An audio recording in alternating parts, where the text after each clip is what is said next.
Hey guys, so we back. 28 days of Black American History Month. I'm coming in a little late, but I'm here. I made it in time.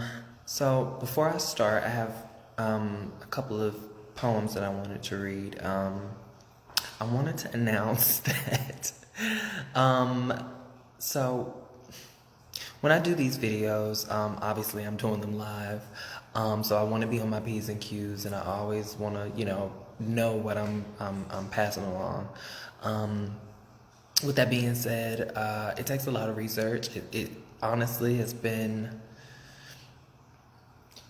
I won't say like, it's been work just like learning these things and like retaining some of this information and like dates and just understanding the impact and really like giving myself time to like fester on the things that I'm processing or whatever. In order to deliver the videos that I've been delivering.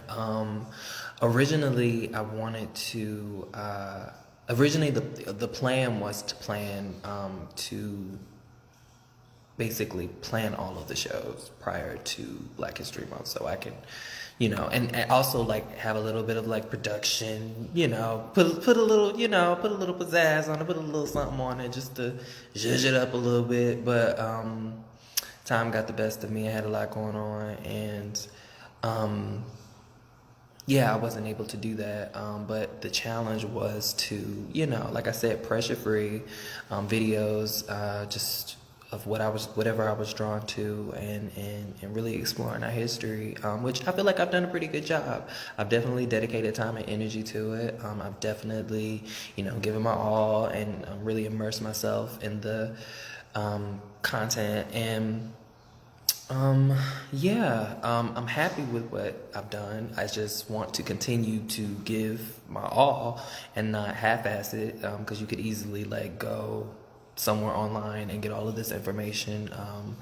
I could easily like just relay it off of, but I don't want to do that. Like, I want to definitely like learn these things, not just specifically for these videos, but for myself. Like, I'm really excited about learning these things and discovering all of these just amazing people from our culture. So I want to definitely give my all. With that being said, if I, for whatever chance, I don't want to say that I'm going to stop doing the videos, but if I, for whatever chance, am not here every day, just know that I still have stuff in the works, still have things that I'll probably upload or go live and upload, but I'll probably, we'll see. How about that? We'll just see how it goes. Maybe I'll jump back in and do these every day still. Because I still have things that like I want to share. But it's becoming a lot. And one of my biggest goals for the month is to finish Cicely Tyson's memoir, Just As I Am. I'm shooting for the 27th. For us to sit and discuss with it, which this book is like 406 pages, I think. I think it's literally 406. Yeah, it's 406 pages. So like, it'll probably take me a day or two to read this. But at the same time, I want to give myself time to like, again, like immerse myself in it. I don't want to rush it. I don't want to like skim over anything. I really want to dedicate time to really soak all of this wisdom in and really really honor Mother Tyson.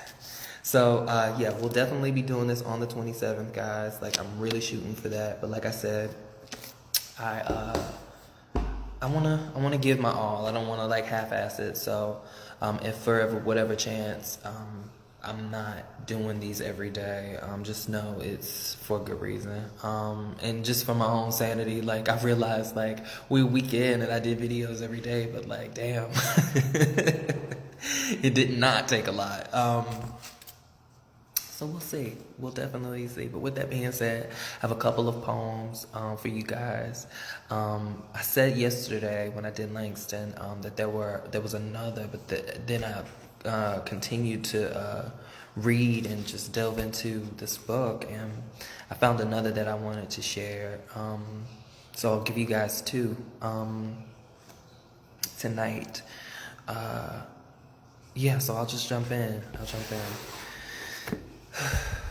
So this one is called A Ballad of Negro History. There is so much to write about in the Negro race. On each page of history glows a dusky face. Ancient pharaohs come to mind away back in BC. Ethiopia's jeweled hand writes a scroll for me. It was a black man bore the cross for Christ at Calvary. There is so much to write about in the Negro race. Though now of Ghana's empire there remains no trace, once Africa's great cultures lighted Europe's dark, as Mandingo and Songhai cradled learning's ark, before the Moors crossed into Spain to leave their mark. There is so much to write about in the Negro race.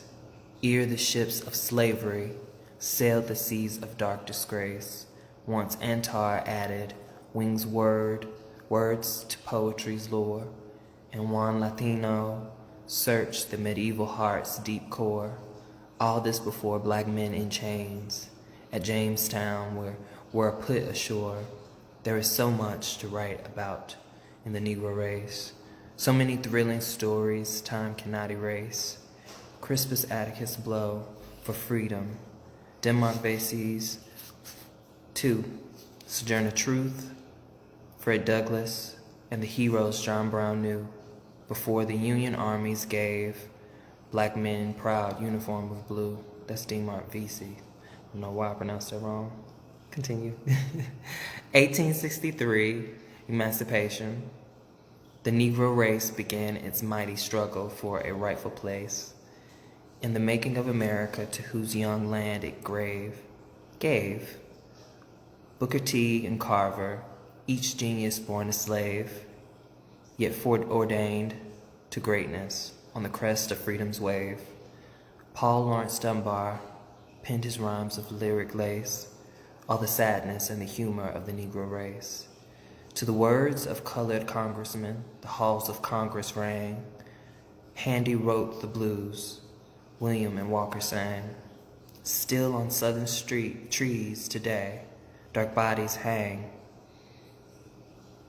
The story is one of struggle for the Negro race. But in spite of all the lynch ropes, we've marched on to take our place. Woodson, Negro History Week. Du Bois, Johnson, Drew, Cullen, Maynor, Bunch. The cultural record grew. Edith Sampson went around the world to tell the nations what she knew.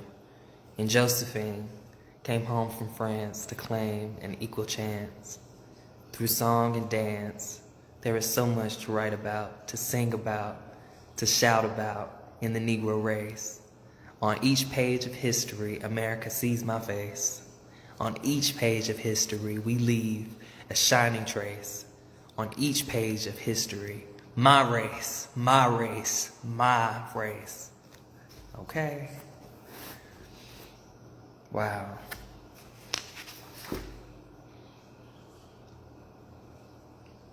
Damn, I probably should have ended with that one. that hit. That hit. That definitely hit. Wow. I'm gonna continue.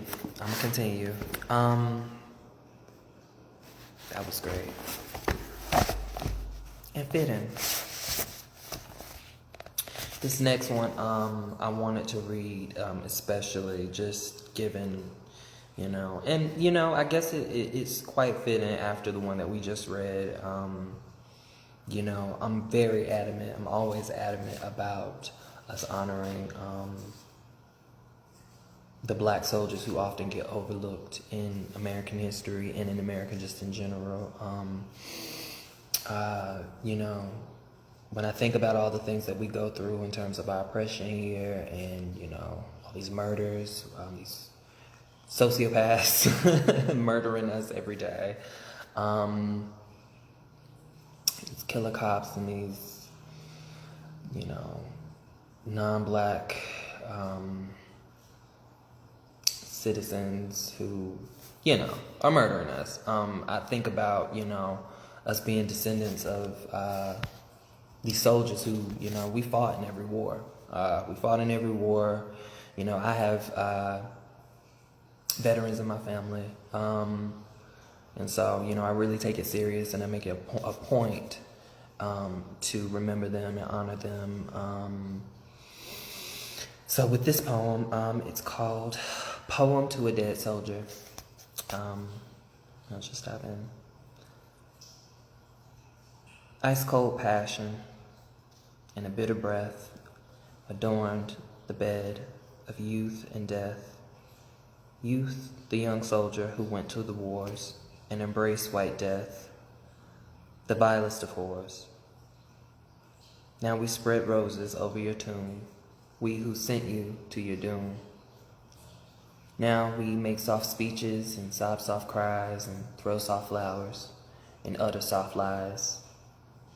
We would mold you into metal and carve you into stone, not daring to make statue of your dead flesh and bone, not daring to mention the bitter breath, nor the ice-cold passion of your love night with death.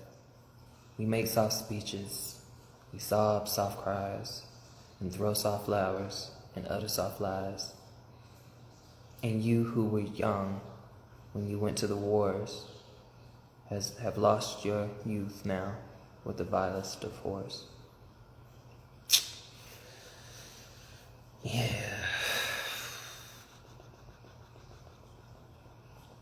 And again,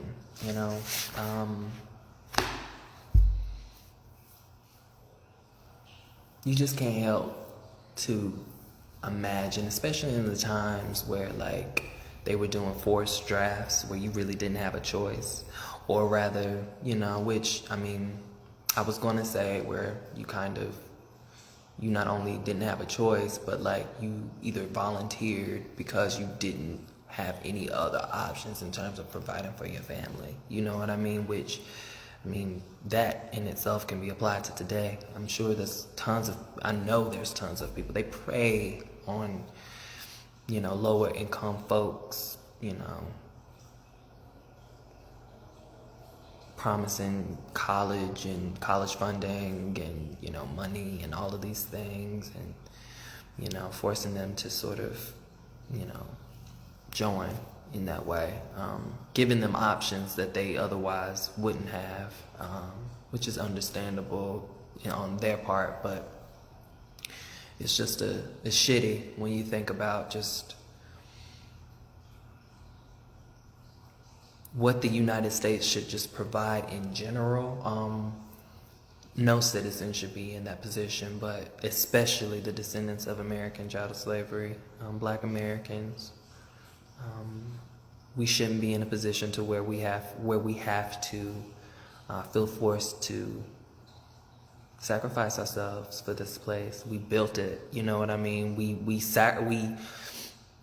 were forced to be here. We built this place for free, you know what I mean?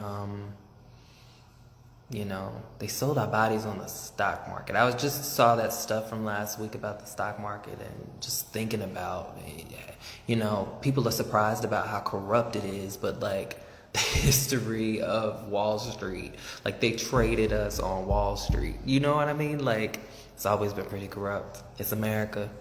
But yeah, I just think about those things. I hate it, but it's a reality, and I take every chance that I can to honor those who serve, and honor our ancestors who definitely gave their lives for us to be here. So yeah, that's the poem, guys. For the poems, I'm really in love with that Negro History Month poem. That really hit. The second one hit too. I love them both, which is why I share them. But yeah, I hope you guys like them too. I'm gonna go up and try and get some things done, and yeah, probably head to bed, honestly.